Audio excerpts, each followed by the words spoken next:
কেন আমার সাথে এরকম হচ্ছে, কেন আমি কোনো ডায়েট ফলো করতে পারছি না, কেন আমার এক্সারসাইজ করতে ইচ্ছে করছে না। 7 দিন আমাদের ব্লিডিং পিরিয়ডটা থাকছে, ওই 7 দিন পার হয়ে আরো 7 দিন 14 দিন। এস্ট্রোজেন হচ্ছে খুবই স্ট্রেস ফ্রেন্ডলি হরমোন। ওই সময়ে আপনি যে কোনো রকমের কঠিন ডিসিশন মেক করা, স্ট্রেস নেওয়া, মেন্টাল হেলথে যে কোনো কিছু আপনাকে ও হেল্প করবে। আমাদের মেয়েদের জন্য আমাদের মেনস্ট্রুয়াল সাইকেল বোঝাটা খুবই জরুরি। ইভেন আমাদের পার্টনারদের জন্য এটা বোঝাটা জরুরি। অনেক ক্ষেত্রে এটা আমাদেরকে ডিল করাটা যেমন তাদের জন্য সহজ হবে, আর বেশিরভাগ ক্ষেত্রে আমরা যদি বুঝতে পারি আমাদের নিজেদেরই ফাংশনালিটি আমরা অনেক বেশি বাড়িয়ে তুলতে পারবো। না হলে যেটা আমরা খুব বেশি সাফার করে থাকি, আমরা খেয়াল করব পিরিয়ডের 1 সপ্তাহ আগে থেকে বা 2 সপ্তাহ আগে থেকে আমাদের প্রচণ্ড রকম মুড সুইং হয়, আমাদের ক্রেভিং হয়, আমরা খুব ক্র্যাঙ্কি থাকি, একটুতেই কেঁদে দেই, বা আমাদের কোনো ডেডলাইন মিট করতে হলেও আমরা খুব স্ট্রাগল করতে থাকি। সো কেন আসলে এই জিনিসগুলো হয়? তাহলে আমরা মেয়েরা কখন হাই ফাংশনিং থাকি? এই জিনিসগুলো নিয়ে আজকে একটু কথা বলবো। কখন আমরা অ্যাকচুয়ালি অনেক বেশি ফুল ফোর্স এক্সারসাইজ, ডায়েট ফলো করব, মেন্টাল কাজগুলো করব, এটা নিয়ে আজকে আমরা একটু কথা বলবো। সো আমাদের যে মেনস্ট্রুয়াল সাইকেলটা, এটা যদি আমি জেনারেলাইজড ওয়েতে 30 দিন বা 28 দিনের একটা সাইকেল ধরি, সাধারণত এটা যেটা হয় যে প্রথম পিরিয়ডের শুরুর দিন যেদিন আমাদের ব্লিডিং স্টার্ট হচ্ছে, ওই 1 থেকে 10 দিন বা 1 থেকে 7 দিন আমাদের ব্লিডিংটা হলো। ব্লিডিংটা শেষ হয়ে যাওয়ার পরবর্তী সময়ে আমাদের জ্বরেও তৈরি হয় নিজেকে আস্তে আস্তে করে এমব্রায়োটাকে সেট করার জন্য। এমব্রায়োটা কি? সেটা হচ্ছে যে আমাদের যে এগটা আমাদের ফিমেল বডিতে আমরা তৈরি করছি, যখন আমরা কনসিভ করতে চাই তখন ওটা ফার্টিলাইজ হচ্ছে স্পার্ম দিয়ে, এবং এর ফলে যে এমব্রায়োটা তৈরি হচ্ছে ওটা ওই যে জরায়ুটা আস্তে আস্তে এন্ডোমেট্রিয়ামটা পুরু হবে, ওখানে গিয়ে ও বসবে, জায়গা নিবে।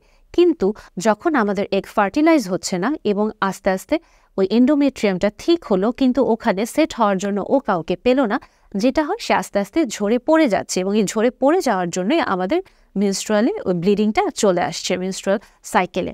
কাজে এই জিনিসটা আমি খুব সহজ করে বললাম, এবং এটাকে আমি যদি এখন দিন হিসেবে ভাগ করে নিয়ে আসি, প্রথম 10 দিন বা আমি যদি বলি 7 দিন আমাদের ব্লিডিং পিরিয়ডটা থাকছে, ওই 1 নাম্বার দিন থেকে মোটামুটি 7 দিন পার হয়ে আরও 7 দিন 14 দিন, ওই সময়টাতে আমাদের এস্ট্রোজেন যে হরমোনটা আস্তে আস্তে আস্তে আস্তে করে উপরে উঠতে থাকে, এবং এস্ট্রোজেন হচ্ছে খুবই স্ট্রেস ফ্রেন্ডলি হরমোন। ওই সময়ে আপনি যে কোনো রকমের কঠিন ডিসিশন মেক করা, স্ট্রেস নেওয়া মেন্টাল হেলথে, বা আপনি যদি খুব বেশি ভারী ওয়েট লিফটিং করতে চান, বা নর্মাল আপনি ডায়েট ফলো করতে চান, লঙ্গার ফাস্টিংয়ে যেতে চান, যে কোনো কিছু আপনাকে ও হেল্প করবে, এবং আপনি তখন ফুল স্পিরিটে কাজ করতে পারবেন। এরপরে 14 থেকে 16 দিন পর্যন্ত, বা আমরা যদি বলি 13 থেকে 16 দিনেও আপনি মোটামুটি এস্ট্রোজেনের যে পিকে থাকবেন, তখনও আপনি যে কোনো কনফ্লিক্ট ম্যানেজ করেন, বা যে কোনো লঙ্গার ফাস্টিং বা যে কোনো স্ট্রেংথ এক্সারসাইজ বা ডায়েট করা আপনার জন্য ইজিয়ার হয়ে যাবে। তারপরে যেটা হচ্ছে 14 দিনের পরে যখন আস্তে আস্তে করে আবার এস্ট্রোজেনটা নামতে শুরু করবে পিক থেকে, এবং তখন কোন হরমোনটা চলে আসে উপরে উঠতে থাকে? প্রোজেস্টেরন হরমোনটা উপরে উঠতে থাকে, এবং ওই হরমোনটার যেটা প্রয়োজন হয়, ওর গ্লুকোজ প্রয়োজন হয়, ওর ইনসুলিন প্রয়োজন হয়, এবং ও কখনোই আপনাকে ওই লম্বা সময় স্ট্রেস নেওয়া বা ব্যায়াম করা বা একটা ডায়েট ফলো করা এগুলো করতে অ্যালাউ করবে না। এই সময়টাতে আপনি খেয়াল করবেন আপনার ক্রেভিং হচ্ছে, আপনার মিষ্টি খেতে ইচ্ছা করছে, আপনি একটুতেই কান্নাকাটি শুরু করে দিচ্ছেন, কারণ আপনার এস্ট্রোজেনটা তখন আস্তে আস্তে ফল করে যাচ্ছে এবং প্রোজেস্টেরন লেভেলটা বাড়ছে। কাজে আপনাকে এই সময়গুলোতে নিজের প্রতি একটু সহনশীল হতে হবে। আমরা এই সিম্পল ব্যাখ্যাটা যখন আসলে জানি না, তখন আমরা যেটা ফিল করি, কেন আমার সাথে এরকম হচ্ছে, কেন আমি কোনো ডায়েট ফলো করতে পারছি না, কেন আমার এক্সারসাইজ করতে ইচ্ছে করছে না, কেন আমি কোনো ডেডলাইন মিট করতে পারছি না। সো আপনাকে এই সময়টাতে যেটা করতে হবে, কিভাবে আপনি ম্যানেজ করবেন, আপনি অলওয়েজ যেটা ট্রাই করবেন, যদি আপনার ক্রেভিং ফিল হয়, ডেফিনেটলি আপনি ক্রেভিংয়ের জন্য অল্প একটু মিষ্টি জাতীয় খাবার আপনি খেতে পারেন, বা চকলেট আপনি নিতে পারেন, কিন্তু খুব বেশি পরিমাণে অবশ্যই খাবেন না। এই সময়ে ফাস্টিং করতে গেলেও, ইন্টারমিটেন্ট ফাস্টিংয়েও আপনি যেটা লক্ষ্য রাখবেন, প্রোজেস্টেরনের এই সময়টাতে আমরা খুব লঙ্গার ফাস্টিংয়ে যাব না, আমরা 12 বা 14 ঘন্টার ফাস্টিংটা ফলো করব। ব্যায়ামের ক্ষেত্রেও এখানে পিরিয়ডাইজেশনটা খুব ইম্পর্টেন্ট, ফিমেল পিরিয়ডাইজেশনটা, এটার জন্য আমি আলাদা করে একটা ভিডিও করে দেবো, যেখানে আপনারা বুঝতে পারবেন যে আপনার কোন পিরিয়ডে কী রকমভাবে ব্যায়াম করতে হবে মেয়েদের জন্য।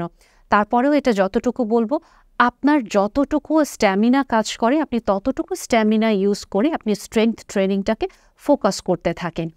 আর যখন আপনার পিরিয়ড স্টার্ট হবে, ওই সময়টাতে এগেইন আপনি আবার লঙ্গার ফাস্টিংয়ে চলে যান, আপনি ফুল স্পিরিটে কাজ করা শুরু করেন।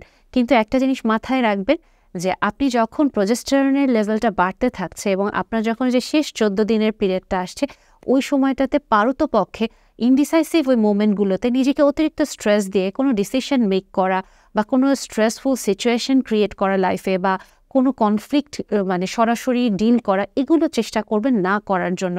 একান্তই যদি করতে হয় নিজেকে আগে একটু কাম ডাউন করবেন, নিজেকে একটু হেল্প করে তারপরে করবেন।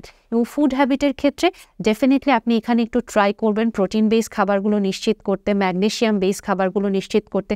আপনার হাইড্রেশন মেনটেন করা, ঘুম এবং স্ট্রেস ম্যানেজ করা খুব জরুরি।